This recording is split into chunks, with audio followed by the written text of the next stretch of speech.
Why did the most popular girl in school destroy her own life? Harper was the kind of popular that made other girls either worship her or secretly hate her.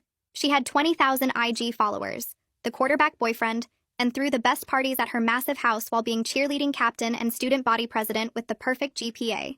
But then something changed right after winter break and nobody could figure out what the hell was happening. Harper showed up to school that Monday looking like she hadn't slept in days with her hair in a messy bun and wearing sweatpants. She walked past her boyfriend without acknowledging him, and when her best friend tried to talk to her, Harper just stared through her like she was invisible. During lunch, instead of sitting at her usual table, Harper sat alone in the corner deleting every single photo from her Instagram. The next day, Harper posted this bizarre video where she was crying and laughing at the same time saying, "You guys have no idea what you're looking at when you look at me, and if you knew you'd run so fast." She deleted it within minutes, but screenshots were already everywhere. She started showing up late to cheer practice, moving like a zombie until the coach finally benched her. I saw her boyfriend tried to talk to her after school, and she looked him dead in the eyes and said she couldn't stand the sight of him anymore, which was insane because they'd been together for 2 years. But that was just the beginning of Harper completely unraveling in front of everyone. She started taking pictures of every adult man in school with her phone like she was building some kind of database, and when teachers asked her to stop, she would say she was documenting reality for the first time. She removed every photo from her locker, including family ones, and replaced them with missing persons posters she'd printed from the internet. During chemistry class, she suddenly asked the teacher if he'd ever wondered how many dangerous people walk among us pretending to be normal, and when he told her to sit down, she just walked out. She started avoiding going home, and would sit in her car in the parking lot for hours, just watching her house from across the street like she was scared to go inside. Harper started leaving notes in the principal's mailbox every morning at 6 that said things about checking criminal databases and background records according to the secretary who opened them. She would flinch whenever adult men walked past her and started recording conversations on her phone whenever her father's name came up like she was gathering evidence. Her friends tried an intervention, but Harper kept saying they lived in a bubble where monsters looked like regular people, and nobody wanted to see what was right in front of them. She stopped wearing makeup and started wearing her dad's old college sweatshirt every day, but would pull at it constantly like it was burning her skin. During assembly, she started searching things on her phone about how long DNA evidence lasted, and whether fingernails could prove anything after 5 years, which her friend saw over her shoulder. She asked a junior whose dad was a cop whether basements showed up on housing blueprints and if soundproofing materials left specific chemical traces. She started skipping classes to sit outside the guidance counselor's office writing pages and pages of something she'd immediately tear up and throw away. Then Harper did something that made everyone realize this wasn't just a weird phase. During the school assembly where she was supposed to give a speech about the fundraiser, she grabbed the microphone and started talking about how everyone was living in a fantasy and that she'd discovered something that changed everything, and she couldn't pretend anymore. Security escorted her off stage and she didn't come back for 3 days. When Harper returned, she was like a ghost, avoiding everyone, including her own reflection. She spent every free period in the library researching criminal psychology and basement construction permits for our neighborhood. Her mom started picking her up daily, and Harper would get in the car silently while her mom looked like she'd aged 10 years in 2 weeks. Then last Friday, everything exploded when Harper's dad showed up during lunch with 2 police officers, and they went straight to the principal's office. 20 minutes later, they came out with Harper's phone and laptop in evidence bags, and Harper herself nowhere to be found. Someone saw her running through the parking lot that morning like something was chasing her. That afternoon, the police were at Harper's house, and neighbors heard her mom screaming, "She's just a child. She didn't know what she was seeing. This can't be happening." I found Harper hiding in the old equipment shed behind the football field where nobody ever goes, and she looked at me with hollow eyes and said the one thing I'll never forget. "My father isn't who you think he is, and tomorrow morning everyone will know what he's been doing in our basement for the past 5 years." Then she stood up and walked toward the woods behind the school. My feet stayed frozen to the ground while Harper got smaller and smaller between the trees, until she completely disappeared.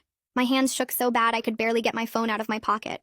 I started dialing 911 but stopped because what was I supposed to say? That the most popular girl in the school said something weird about her dad's basement before walking into the woods? The whole thing felt like some crazy dream, but Harper's words kept repeating in my head about what her father had been doing for 5 years.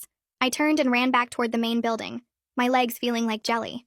The parking lot was mostly empty since it was after 4. I burst through the side doors and almost crashed right into Tristan Lynn, who was coming out of the bathroom. He grabbed my shoulders to steady me, and his eyes went wide when he saw my face. I started talking so fast the words tumbled over each other about finding Harper in the shed and what she said about her father and the basement. Tristan's face changed from confused to shocked to scared as I kept talking. He pulled me down the hallway toward the guidance office where the lights were still on. Janice McGuire was at her desk typing something when we practically fell through her door. She looked up and immediately stood when she saw our faces. Tristan helped me explain everything while I tried to catch my breath. Janice wrote down every word I said about Harper hiding in the shed and what she told me about her father. She asked me exactly when this happened and if Harper said anything else specific. She asked about Harper's behavior the past few weeks, and I told her about the missing persons posters and the DNA searches and everything else. Janice picked up her phone and said she had to make a mandatory report right away, even though we didn't have much proof. She dialed the state abuse hotline while we sat there listening to her give Harper's full name and home address. She requested an immediate welfare check and explained Harper might be in danger. She hung up and called the local police station next to report Harper as a possible runaway or missing person. Within an hour, 2 police cars pulled up to the school, and Detective Christopher Garza walked into Janice's office. He was younger than I expected, with kind eyes but a serious face. He asked me to repeat everything Harper said word for word. He wrote it all down in a small notebook and asked about Harper's mental state, and if she'd ever made claims like this before. He explained they needed more than just Harper's statement to get a warrant for her father's basement. He said they'd check the house, but without probable cause, they couldn't search specific areas. Janice gave him copies of all her notes from the past month about Harper's concerning behavior. Detective Garza left his card and said to call immediately if Harper contacted any of us. Tristan and I went back to my house and I couldn't eat dinner.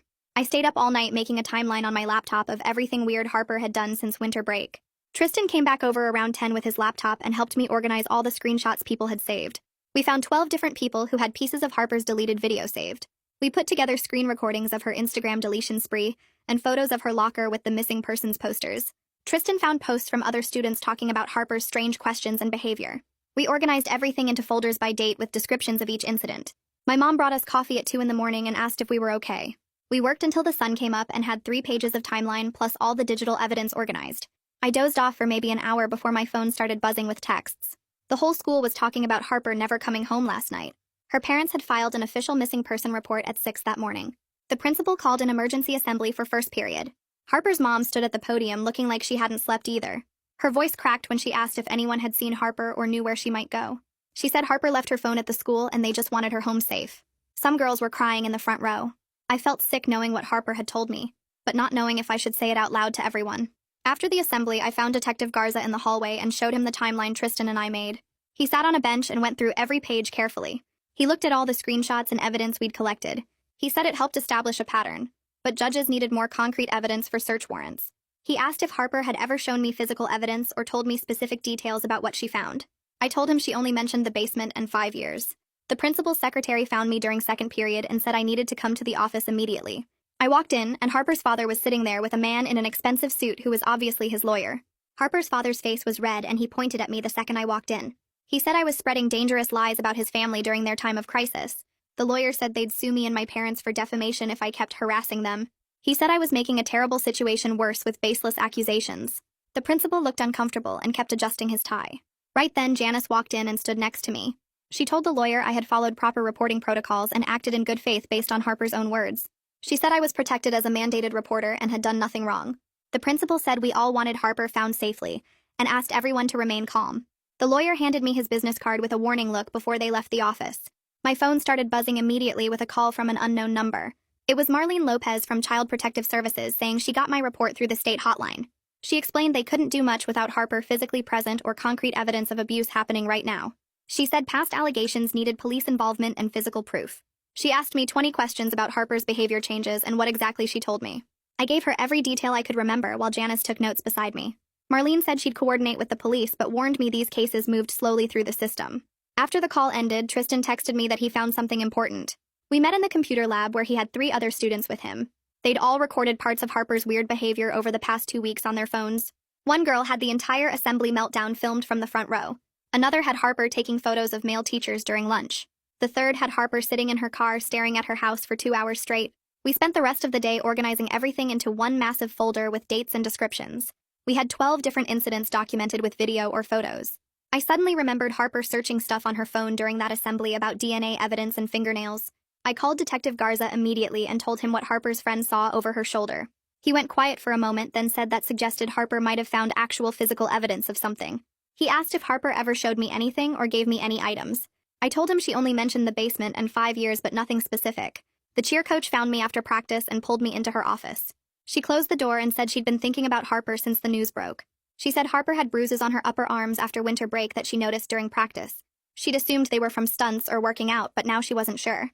She said the bruises were finger-shaped, and Harper got weird when she asked about them. She wanted to know if she should tell the police. I gave her Detective Garza's number and told her to call immediately. That night, I couldn't stop thinking about what Harper said about the basement. I got on my laptop and started searching public records for Harper's address. The property records showed basement renovations from exactly 5 years ago. The permits listed basic finishing work like drywall and flooring, but nothing about the soundproofing Harper had been researching. The contractor's name was listed, but when I searched for the company, it didn't exist anymore. I took screenshots of everything and added them to our evidence folder. 2 days passed with no sign of Harper anywhere. The police organized search teams to comb through the woods behind school. I signed up immediately along with half the school. We spread out in lines, walking slowly through the trees, calling Harper's name. The woods were bigger than I realized, with trails going in every direction. I kept thinking about Harper walking into these same woods looking so broken. We searched for 6 hours, finding nothing but old beer cans and trash. On the second day of searching, I went back to the area near where I'd last seen Harper. I followed a deer trail deeper into the woods than the main search teams had gone. Under some leaves near a fallen tree, I saw something black. It was Harper's phone, covered in dirt and dead. I didn't touch it, but called Detective Garza immediately. He arrived within 20 minutes with an evidence team. They photographed everything before bagging the phone carefully. Garza said their tech team would try to recover any data even though it was dead. 3 days later, Garza called me with an update. The tech team had recovered Harper's search history from her phone. She'd been researching 5 missing women from our area repeatedly for weeks. All of them had vanished over the past 5 years. All were between 16 and 22 years old. All had brown hair like Harper. Garza said they were now looking for connections between these cases and Harper's father. He couldn't share more, but said this was becoming much bigger than they initially thought. The principal's secretary found me the next morning before first period. She looked around nervously, then whispered that she needed to tell me something. She said Harper's dad had been in yesterday arguing with the principal about containing the situation and protecting the school's reputation. She said he was demanding they control what students were saying and threatened to pull his donations. She'd kept copies of all those notes Harper left in the principal's mailbox about checking criminal databases. She handed me a folder with photocopies of 12 different notes. Each one mentioned specific things to investigate about people's backgrounds. Some had dates and locations that didn't make sense to me yet. I gave everything to Detective Garza that afternoon. That night around 11, my phone buzzed with a text from a blocked number. It said Harper was safe but couldn't come forward yet.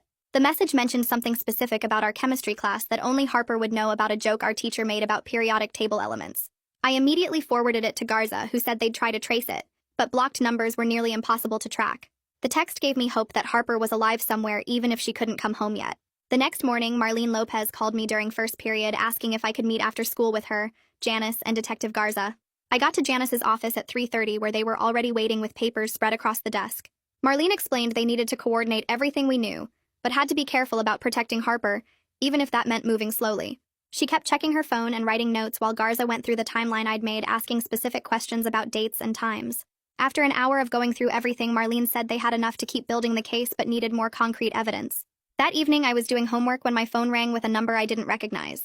The woman on the other end said she was Harper's neighbor and had seen the news coverage about Harper being missing.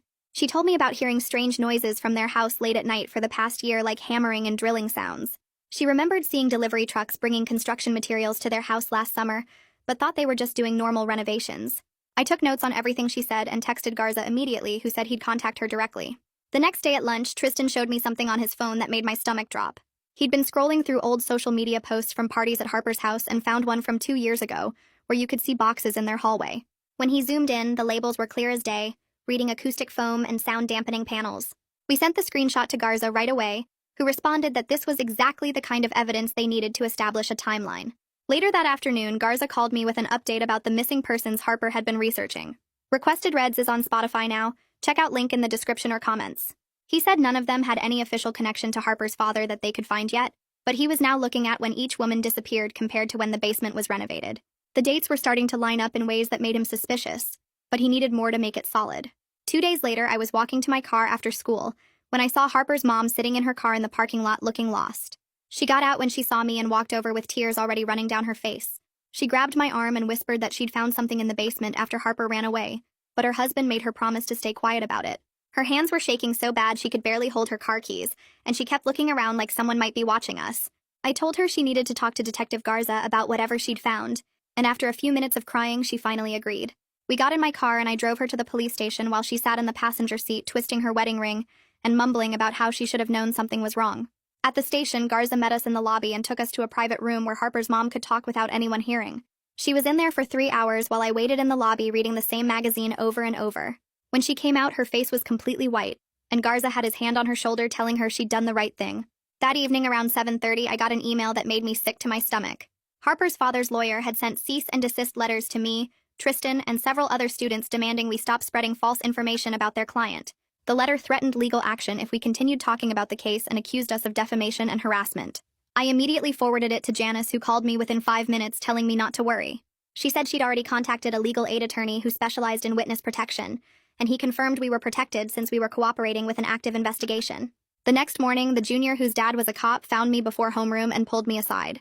He said his dad had mentioned Harper's case at dinner last night, and apparently the whole department was working on something bigger than just a missing person case. His dad said they were trying to find a specific location within the house, but needed more precise information about the layout. That's when I remembered Harper asking about blueprints and basement layouts during her breakdown, and how obsessed she'd been with construction permits. During lunch, I went to the city records office and requested the original house plans for Harper's address from when it was built in 1987. The clerk printed them out for $5, and when I compared them to the renovation permits from 5 years ago, something didn't match up. The original plans showed a utility closet in the basement that wasn't mentioned in any of the renovation paperwork, and the square footage numbers we were off by about 100 feet.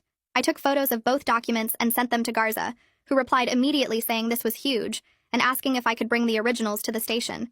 3 days after Harper had disappeared into the woods, we finally got news about her. A gas station attendant 2 towns over had called the police after seeing Harper's photo on the news and recognizing her from security footage. The video showed Harper buying water bottles and sandwiches at 2 in the morning before walking out and disappearing into the darkness again. At least we knew she was still alive and trying to take care of herself, even if she wasn't ready to come home yet. Detective Garza called me the next morning while I was eating breakfast and asked if I could meet him at the station after school. When I got there, he led me to the same private room and closed the door behind us. He sat down across from me and pulled out a folder with Harper's name on it. He told me Harper had reached out to them through a victim advocate at a women's shelter 3 towns over. She was safe and providing information, but wasn't ready to come forward publicly yet. He said she'd been staying at the shelter under a different name, and the staff there was helping her process everything. The advocate had been working with Harper to document her memories and gather any evidence she might have kept.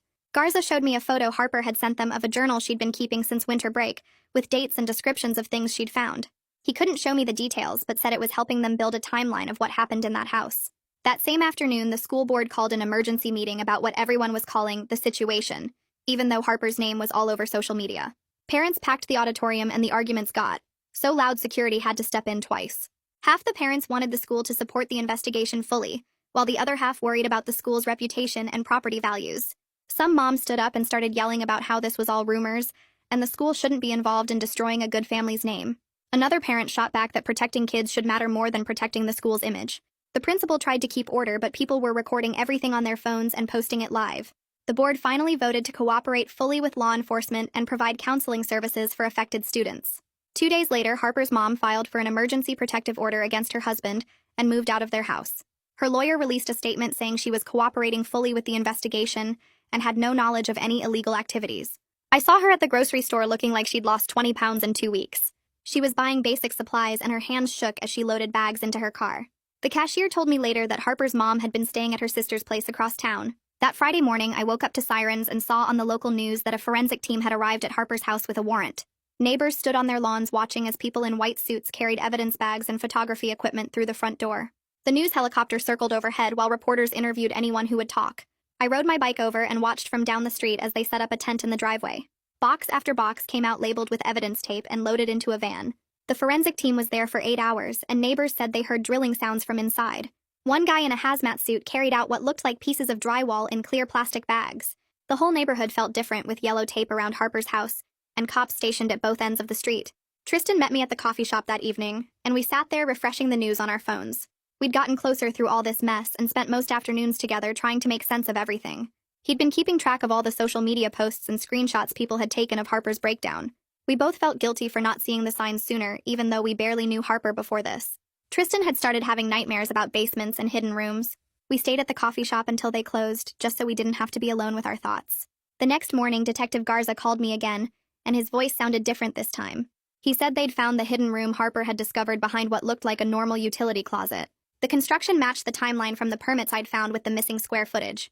No victims were present, but they'd found evidence of long-term captivity, including restraints bolted to the walls. There were scratch marks on the inside of the door and DNA samples from multiple sources. The room had been soundproofed with professional materials just like Harper had researched. Garza said Harper must have stumbled onto it during winter break when her parents were out of town. They found her fingerprints on the hidden door mechanism, which explained why she'd been so obsessed with DNA evidence lasting. 3 hours after that call, the news broke that Harper's father had been arrested on charges of unlawful imprisonment and obstruction of justice. His lawyer held a press conference claiming it was all a misunderstanding about a private storage space for valuables. He said his client was a respected businessman who was railroaded by a troubled teenager's delusions. But the evidence was already being processed, and more charges were expected soon. The arrest video showed Harper's dad in handcuffs being led to a police car, while photographers pressed against the barriers. His face stayed blank like he was somewhere else entirely. By Monday morning, media vans lined up outside our school, and reporters tried to interview students walking in. The administration put strict protocols in place with security checking IDs at every entrance. They sent home a letter saying any student who talked to media on the school property would face suspension. Janice set up support groups for those of us involved and brought in extra counselors. She helped me write down everything I remembered without the reporters finding out. The principal made an announcement that the school was a safe space, and harassment of any students wouldn't be tolerated. But everyone whispered in the hallways, and Harper's empty desk in chemistry became this weird shrine with flowers and notes. Thursday afternoon, I was walking to my car when I saw Harper in the main hallway with a woman in a suit. She looked exhausted with dark circles under her eyes, but also determined in a way I'd never seen before. She saw me and mouthed "thank you" before following the woman into the interview room. I found out later she'd come to give her official statement with a victim advocate from the state. She was there for 6 hours going through everything with detectives and prosecutors. Janice told me Harper was incredibly brave, and her testimony would be crucial for the case. Within days of the arrest making national news, 5 families of missing women contacted the police. They'd seen Harper's father's photo and recognized him from their daughter's last known locations. Detective Garza's team started the long process of connecting evidence from the basement to cold cases. 3 of the missing women had disappeared from areas where Harper's dad had business trips. The other 2 had worked at companies where he'd been a consultant years ago. The forensic evidence from the hidden room was matched against DNA from the missing persons database. The matches started coming back positive for 3 of the missing women within 48 hours. I was sitting in the cafeteria when the news alert popped up on my phone about Harper's father's bail hearing being scheduled for that afternoon. The judge set it at $2 million after the prosecutor showed evidence that he'd been transferring money to offshore accounts for years and had property in countries without extradition treaties. His lawyer argued for lower bail, but the judge said the flight risk was too high with multiple potential murder charges coming.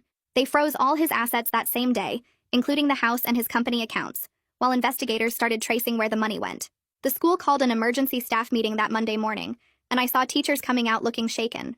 The principal sent out an email saying they were implementing mandatory reporting training for all staff members starting immediately. The cheer coach found Harper's mom in the parking lot after the training and broke down crying while apologizing for not seeing the signs. She kept saying she should have known something was wrong when Harper started flinching during practice, and how she'd failed as a coach. Harper's mom just hugged her and said nobody could have known what was happening in their house. I couldn't sleep that night thinking about all the times I'd seen Harper acting strange, and wondered if I should have said something sooner. The guilt was eating me up so bad that I couldn't focus in class and kept replaying every interaction looking for signs I'd missed. Janice called me into her office and could tell immediately that I was struggling. She sat me down and reminded me that I did exactly the right thing when Harper finally told me about the basement. She explained that victims often hide abuse for years, and the important thing was that I believed her and took action when it mattered. She set me up with a counselor who specialized in secondary trauma, and gave me permission to leave class whenever I needed to talk. Some kids from student council started a collection for Harper and her mom since all their money was frozen during the investigation. Even people who'd barely talked to Harper threw in $20 or $50 because they felt bad about not noticing her distress. The collection grew to over $8,000 in 3 days, which they gave to Harper's mom through the Victim Services Coordinator. Marlene Lopez called me and Tristan to thank us for documenting everything so carefully. She said our timeline and evidence collection created the foundation that got Harper the help she needed, and would be crucial for the prosecution. She was working on finding long-term placement for Harper with relatives out of state, where she could get intensive therapy away from all the media attention. My phone buzzed during lunch on Thursday with a text from an unknown number. It was Harper saying she was in a safe place getting help, and wanted me to know she was going to be okay, even though she wasn't ready to come back to the school yet. She thanked me for believing her and said knowing someone cared enough to listen saved her life. I showed the message to Janice, who smiled and said Harper was incredibly strong to reach out. Detective Garza called that afternoon to let us know the FBI was joining the investigation, because evidence suggested crimes might have crossed state lines. He said he'd still be our local contact, but the case was expanding beyond what the local department could handle alone.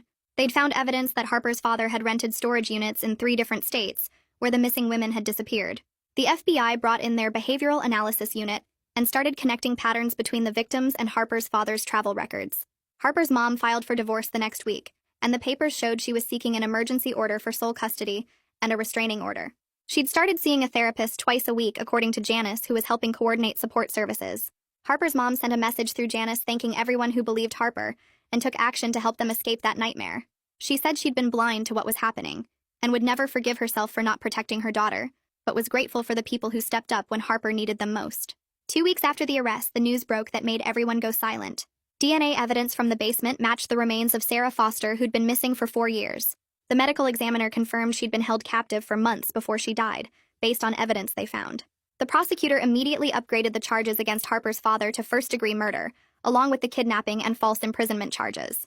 More families started contacting the police saying their missing daughters had connections to areas where Harper's father had business. The principal announced a special assembly for the following Monday about recognizing signs of abuse and trauma. They brought in experts from the state to help students process what had happened without turning Harper's story into gossip. The assembly felt different from usual school talks because everyone knew this was real and had happened to someone we all knew. The expert talked about how predators often hide in plain sight, and victims sometimes can't speak up for years because of fear or manipulation. She explained that Harper's behavior changes were classic signs of someone discovering traumatic information and trying to find help without knowing how. Students asked questions about what we should have done differently, and the expert kept emphasizing that Harper's friends couldn't have known without her telling them. She said the important thing was that when Harper finally found the courage to speak up through her actions, people listened and got her help. Tristan started organizing meetings in the library after school where students could talk about what happened with Harper. He put up flyers saying anyone who felt weird or scared about the whole thing could come. The first meeting had 12 people show up, and we all just sat there not knowing what to say at first. Tristan brought cookies and juice boxes, which helped break the ice somehow. We started meeting every Tuesday, and more kids showed up each week. Some were Harper's old friends, and others were just random students who felt messed up by everything. We talked about how we missed the signs and how scary it was to realize monsters could look so normal. The meetings helped us feel less alone in dealing with all the crazy stuff that went down. Harper's best friend showed up to the 4th meeting looking like she hadn't slept in days. She kept saying she should have known something was wrong when Harper started acting weird. She told us about the intervention they tried and how Harper kept talking about monsters looking like regular people. Janice came to that meeting and explained that nobody could have known what Harper was dealing with. She said predators are really good at hiding and victims often can't talk about it directly. Harper's friend cried for like 20 minutes while we all sat there not knowing what to do. Janice gave her some tissues and said guilt wouldn't help Harper, but support would. The friend started coming to every meeting after that and slowly stopped blaming herself so much. 3 weeks later, I got called to the courthouse to talk to the grand jury about everything I saw. The prosecutor met with me first to go over what they'd ask me about. She said my notes and timeline were super important for showing when Harper discovered the truth. I sat in this big room with 23 people staring at me while I answered questions. They wanted to know every detail about finding Harper in the shed and what she said about her dad. The prosecutor asked about the timeline I made and all the weird stuff Harper did after winter break. I showed them the screenshots of her deleted video and explained how she researched missing people. The whole thing took 3 hours and my hands were shaking the entire time. When I finished, the prosecutor said our evidence helped prove Harper discovered something real, not imagined. Harper's dad went to court the next month and his lawyer said he wasn't guilty of anything. The news showed him in a suit looking all normal while his lawyers talked about lack of proof. They said the basement room could have been for storage and the DNA might be contaminated. The prosecutor told us not to worry because they had tons of physical evidence from the basement. She said they found restraints bolted to the walls and scratch marks everywhere. They had DNA from hair and blood that matched missing women from years ago. The defense could say whatever they wanted, but the evidence was solid. More test results came back linking 3 more missing women to Harper's dad's basement. The families of those women had been searching for years without answers. One mom had been putting up posters for 5 years hoping her daughter would come home. The police called each family privately before releasing the names to the media. Our town held a memorial service at the park for all the victims they identified. Hundreds of people showed up with candles and flowers to remember the women. Some families spoke about their daughters and what they were like before they disappeared. It was the saddest thing I'd ever been to, but also important for everyone to grieve together. Harper decided she couldn't come back to our school after everything that happened. Marlene told us Harper was living with an aunt in another state to get away from everything. She was doing online classes to finish junior year while getting therapy twice a week. Harper wanted to graduate on time so she could still go to college next year. Her mom moved to the same town to be near her and start over somewhere new. They both needed to be far away from the house and all the memories. The principal called a staff meeting that nobody was supposed to know about, but word got out anyway. He announced he'd be retiring at the end of the school year after 30 years. Everyone knew it was because of how he handled Harper's situation at first. He'd ignored her weird behavior and the notes she left instead of investigating properly. Parents had been calling for his resignation since the truth came out about Harper's dad. The school board probably told him to retire quietly instead of getting fired publicly. Detective Garza came to the school to talk about starting a program for students. He wanted to teach kids how to recognize warning signs and report stuff safely. The program would meet once a month and cover things like how predators work and what to do if someone tells you something bad. He said what we did for Harper showed that young people could make a difference. Lots of students signed up because we all felt like we needed to learn from what happened. Garza brought in other cops and social workers to help teach the classes. Marlene stopped by one of our support group meetings to give us an update on Harper. She said Harper was doing better in therapy and starting to process everything that happened. Harper was even thinking about maybe helping other survivors someday when she was ready. Her therapist said she was really strong and making good progress dealing with the trauma. Marlene couldn't share details but wanted us to know Harper was going to be okay eventually. 6 months went by before we heard the news that Harper's dad took a plea deal. He admitted guilt to avoid trial and got life in prison without any chance of parole. This meant Harper and her mom wouldn't have to testify in court and relive everything. The prosecutor said it was the best outcome because the families got justice without more trauma. Harper's mom sent a message through Marlene saying they were relieved it was finally over. 2 weeks later, the principal called an assembly where he read Harper's letter out loud to the whole school. She wrote about finding the strength to speak up even when nobody believed her at first. She thanked me and Tristan by name for listening when she had nobody else to turn to. She thanked the counselor and the detective for taking her seriously when it mattered most. She told other students that if something bad was happening to them, they should keep trying until someone listened. The letter said she knew it was hard, but staying silent only helped the people hurting you. By the time the principal finished reading, there wasn't a single person not crying in that auditorium. The school board met the next week and voted to create something called the Safe Disclosure Protocol. They didn't use Harper's last name, but everyone knew it was because of what happened to her. The new rules meant any student who reported something serious would get immediate support and protection. They hired 2 more counselors just to handle these kinds of situations going forward. The protocol included training for all teachers on recognizing warning signs and responding the right way. At the end-of-year award ceremony, they called Tristan and me up on stage for a special citizenship award. It felt weird getting recognized for doing what any decent person should have done. We accepted it but said we were taking it for everyone who helped Harper through everything. The principal shook our hands, but you could tell he was uncomfortable since everyone knew he was retiring because of this. Harper's mom contacted the school through her lawyer saying the house finally sold after sitting empty for months. She donated all the money from the sale to a fund for victims of violent crimes. She sent updates through the counselor about how they were doing in their new city 3 states away. She was working at a nonprofit now, and Harper was finishing school online while getting lots of therapy. Spring came and college acceptance letters started arriving for all the seniors, including me, even though I was just a junior. I got into the State University's social work program with early admission, which I applied for after everything that happened. Working with the counselor and the social worker showed me that's what I wanted to do with my life. Tristan got accepted to the criminal justice program at the same school because Detective Garza inspired him so much. We were both going to the same college, which made everything less scary about leaving home. Graduation day arrived and nobody expected Harper to show up since she'd been gone for months. But right before they started calling names, she walked in with her aunt and 2 cousins surrounding her protectively. She looked different with shorter hair and more confidence in how she carried herself than before. When they called her name, the entire auditorium erupted in the loudest cheering I'd ever heard at a graduation. She walked across that stage with her head held high and accepted her diploma like she'd earned every bit of it. People stood up and kept clapping until she sat back down with her family, who never stopped smiling at her. After graduation, there was a big party at someone's house, and Harper actually showed up for a little while. We ended up talking by the pool away from everyone else for the first time since everything happened. She told me she was planning to study psychology in college to understand trauma and help other survivors heal. She said therapy saved her life, and she wanted to do that for other people who went through terrible things. She seemed stronger and more focused than the popular girl I remembered from before winter break. Detective Garza stopped by the party, which surprised everyone since cops don't usually show up unless there's trouble. He found me and Tristan to tell us the investigation ended up solving 7 cold cases from the past decade. He said our documentation and refusal to give up made all the difference in building the case. 3 of those cases were the missing women Harper had researched, and 4 others nobody had connected before. He shook our hands and said we showed him that young people could change things when adults weren't paying attention. A week before we left for college, a package arrived from Harper's mom with graduation gifts for everyone who helped. Inside were these nice pens with our names engraved and handwritten thank you notes on fancy paper. Her note to me said she'd never forget how I found Harper and got her help when she needed it most. She wrote that she was working with state legislators now to make reporting laws stronger for schools. She wanted to make sure what happened to them could help protect other families from going through the same thing.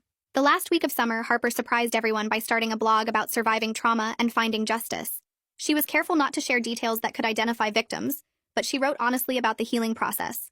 She posted about therapy techniques that helped her and resources for other survivors trying to rebuild their lives. The blog got thousands of followers in just the first few days as people shared it everywhere. She wrote about how justice doesn't fix everything, but it helps you start moving forward with your life. The week before we all left for college, I stopped by the community center to drop off some donation boxes and saw Harper in the gym teaching a self-defense class to about 15 teenage girls. She was showing them how to break a wrist hold and demonstrating the moves with this calm confidence I'd never seen from her before. The girls were watching her so carefully and taking notes while Harper walked around adjusting their stances and explaining how to use someone's weight against them. She had this genuine smile on her face as she helped a younger girl who kept messing up the technique, and when the girl finally got it right, Harper gave her this big high five. After class ended, Harper saw me and waved me over to help her put the mats away. She told me teaching these classes made her feel like she was taking back control and giving other girls tools she wished she'd had sooner. 5 years went by faster than I expected with college, and starting my social work job at a youth shelter downtown. Then last month, I got this fancy invitation to a book launch party at a hotel conference room for Harper's memoir about trauma and systemic change in protective services. When I walked in, Tristan was already there wearing a detective badge just like Garza used to have, and talking to Marlene, who'd become a regional director for child services. Harper stood at the podium looking professional in a business suit, talking about how her worst experience became her mission to reform how institutions handle disclosure and protect victims. What a joy to tell that one. Thanks for listening with an open heart. It makes it all worth it. Subscribe if you'd like to keep making more happy memories here.